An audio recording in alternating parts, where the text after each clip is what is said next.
현대사회는 4차 산업혁명으로 다양한 측면에서 변화하고 있습니다. 그리고 빠르게 변화합니다.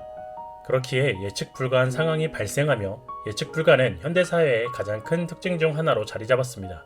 이렇게 빠른 변화는 인간의 삶을 풍요롭게 할 수도 있지만 반대로 급격한 변화로 인해 불안한 사회가 되어가고 있다고도 볼 수 있습니다.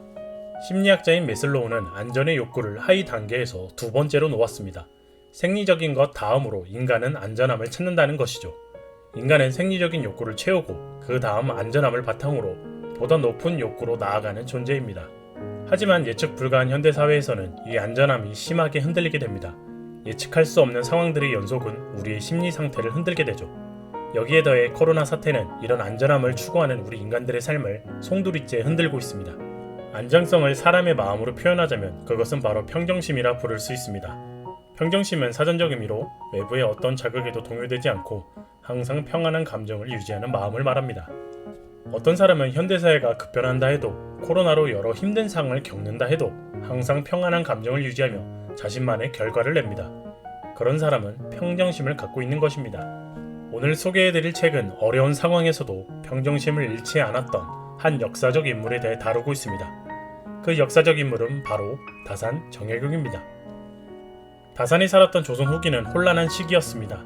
계급에 의한 차별의 극심화, 파벌에 의한 정치적 혼란, 백성들의 가난과 민생 불안, 성리학의 학문적 모순, 임진왜란과 병자호란 이후 피폐해진 조선 국토.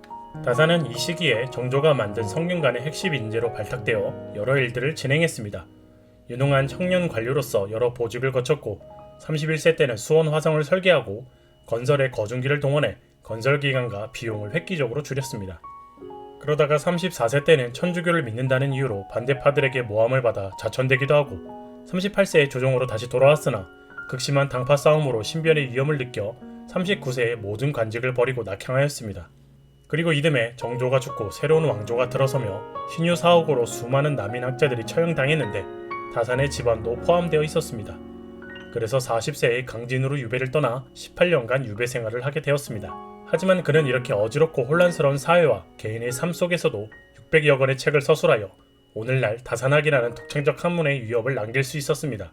다산의 평정심 공부는 어지럽고 혼란스러운 조선 말기 시대에 태어나 불안정한 삶을 안정된 삶으로 이끌어낸 다산의 인생에 주목합니다. 그리고 그가 지닌 어떤 철학이 그의 삶을 평정심으로 이끌었는가를 고찰해보는 책입니다. 그 철학을 총 6가지로 보고 있습니다. 첫째는 긍정입니다. 긍정적인 마인드를 통해 지치고 힘든 상황을 극복했던 다산. 그는 유배 생활 중에서도 항상 긍정적인 마음을 잃지 않았으며 이것에 대해 책은 다루고 있습니다. 두 번째는 자기 개발입니다. 유배당한 것을 여가로 생각하며 자기 성찰을 통해 세상 일에 쫓겨 못다한 학문적 연구는 물론 조선의 개혁을 위한 여러 노력들을 행했습니다. 세 번째는 나눔입니다. 이성적인 면이 아닌 감성적인 개혁가로서의 다산의 면모를 살펴보는 것입니다. 이에 대해서 글쓴이는 이성적이고 합리주의적인 메마른 세상에 대한 정신적 담비라고 평가합니다. 네 번째는 가족입니다. 다산이 18년간 유배 생활을 하면서도 가족을 그리워하고 소중히 여겼던 것을 되새기며 오늘날 고독한 현대사회의 사람들에게 가족의 소중함을 일깨워줄 것이라 이야기합니다. 다섯 번째는 즐거움입니다. 유배 생활에서 언제 죽을지 모르는 불안한 삶일지라도 죽는 날까지 주어진 것에 감사하며 즐겁게 살다 죽겠다는 철학자 다산의 유유자적한 모습을 다룹니다. 마지막 여섯 번째는 책임감입니다. 다산은 국가의 개혁을 주장한 경세유표를 저술했으며 관리가 가져야 할 자세와 태도를 다룬 목민심서를 저술했습니다. 나라와 백성을 위한 책무성을 늘 강조하고 주장한 다산의 모습입니다. 이 책은 다산의 글들과 업적들, 삶을 돌아보며 현재 우리가 가져야 할 마음가짐과 생각, 태도는 무엇인지를 계속 묻고 있습니다. 혼란스러웠던 다산이 살았던 시대와 현재의 팬데믹 상황을 겹쳐보며 우리의 마음가짐이 어떠해야 하는가를 되묻고 있는 것입니다.